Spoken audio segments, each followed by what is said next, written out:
Elle fait maintenant partie des 10 meilleures joueuses de tennis au monde, mais elle n'a pas oublié d'où elle vient, de Villeurbanne et de ce club Lassul Tennis qu'il a formé. La numéro 1 française Caroline Garcia est de retour chez elle. Ce soir, elle est en direct avec nous. Bonsoir Caroline. Bonsoir. Et merci d'être là. On va parler de cette saison exceptionnelle que vous venez de vivre, mais d'abord un mot de l'endroit où vous vous trouvez. Lassul, un des cours même de Lassul, c'est votre club formateur. Et c'est important de retrouver régulièrement vos racines sportives? Ouais, pour moi, c'est vraiment important de toujours me souvenir d'où je viens. J'ai fait beaucoup de chemin, ça a été une longue aventure. Et voilà, j'en ai passé des heures à taper des balles jaunes en tous les temps, dans tes temps comme aujourd'hui, il fait froid.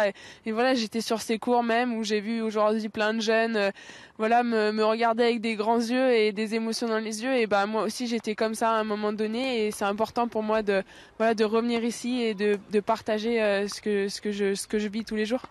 L'accueil était d'ailleurs particulier ce soir? Ouais, il y a eu beaucoup de monde. C'était surprenant de voir tous ces enfants qui étaient là. Pour moi, c'est vrai que ça fait plaisir de voir qu'ils ont la passion du tennis. Et si je peux leur donner un petit quelque chose en plus, bah, c'est que bénéfique. Alors il est vrai que vous avez changé un peu de statut, Caroline, cette saison. On va rappeler cette saison incroyable que vous venez de réaliser. Il y a eu d'abord un quart de finale à Roland-Garros, votre premier en Grand Chelem, et puis surtout cette fin de saison, vainqueur coup sur coup des tournois chinois de Wuhan et de Pékin, qualifié in extremis au Master de Singapour, où vous avez atteint les demi-finales. Vous vous attendiez d'ailleurs à atteindre ce niveau de performance en fin de saison? Ça a été une saison un peu particulière. Le début de saison a été difficile, un peu avec des problèmes de dos qui m'ont pas permis de m'exprimer comme je le voulais sur le terrain. J'ai dû faire une pause pour me reconstruire physiquement. En dehors du terrain, il s'est passé beaucoup de choses qui ont été blessantes, mais ça m'a renforcée. J'ai pris de l'expérience de tout ce qui s'est passé sur et en dehors du terrain. Et voilà, en fin d'année, il y a plein de petits détails qui se mettaient les uns avec les autres. Et voilà, j'ai fait des gros matchs. Je me suis toujours battue. Quand c'était difficile, j'ai continué à y croire. Et voilà, j'ai gagné des matchs à l'arraché. Il y a eu des scénarios incroyables. Mais voilà, j'ai réussi à toujours trouver le chemin de la victoire, à continuer à progresser dans mes matchs. Et je me qualifiais in extremis pour le Masters. Et après demi-finale de Masters, voilà, l'objectif c'était de rentrer dans les 10 et de participer au Masters. Donc j'ai atteint mes objectifs pour cette saison.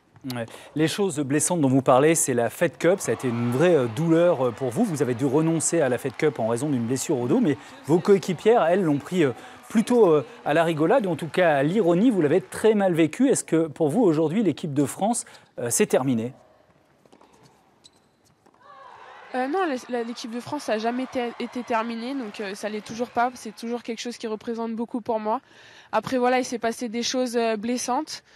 C'est pas quelque chose que j'avais prévu de vivre et que j'avais envie de vivre, mais j'ai essayé d'apprendre le maximum de cette expérience douloureuse. Ça m'a permis de beaucoup échanger avec mes parents sur les relations humaines et j'ai essayé d'apprendre le maximum. Voilà, après c'est des choses qui sont difficiles à vivre, mais après voilà, il y a des choses comme ça que t'as pas prévu de passer, et donc t'en retires le maximum de positif. Et voilà, je pense que ça m'a permis de grandir en tant que personne, et ça m'a aussi permis de resserrer mon cercle autour de moi, de me recentrer sur moi, me recentrer sur mon équipe, de plus me concentrer sur ce que mon équipe pense et éviter un peu les journaux, les réseaux sociaux, etc. Et ça m'a servi, je pense, ça m'a permis de grandir en tant que personne et en tant que joueuse. Numéro 8 mondial, Caroline Garcia. Le top 10 féminin est beaucoup plus ouvert que chez les hommes, et on se dit que le top 5, peut-être même la place de numéro 1, c'est jouable. On rêve un peu trop quand on dit ça, ou c'est vraiment un de vos objectifs? C'est vrai que cette année, il n'y a pas une joueuse qui a dominé le circuit comme Serena Williams pouvait le faire dans les années précédentes. Mais voilà, je pense qu'il y a une nouvelle génération qui arrive, une nouvelle génération très talentueuse. Il n'y a aucun match facile, encore moins aujourd'hui que ça l'était dans le passé. Donc voilà, il y a évidemment une nouvelle génération. Il y a des places à prendre, mais c'est pas des places qui sont faciles à gagner. Mais voilà, évidemment, ça donne la motivation maintenant que je suis dans les 10 d'aller chercher encore plus haut et de continuer à progresser. Donc voilà, je vais continuer mon chemin. Et qui vous emmènera peut-être aussi sur une victoire en Grand Chelem. En tout cas, on l'espère pour l'année prochaine. Merci beaucoup, Caroline Garcia, d'avoir été en direct avec nous depuis Lassul Villeurbanne.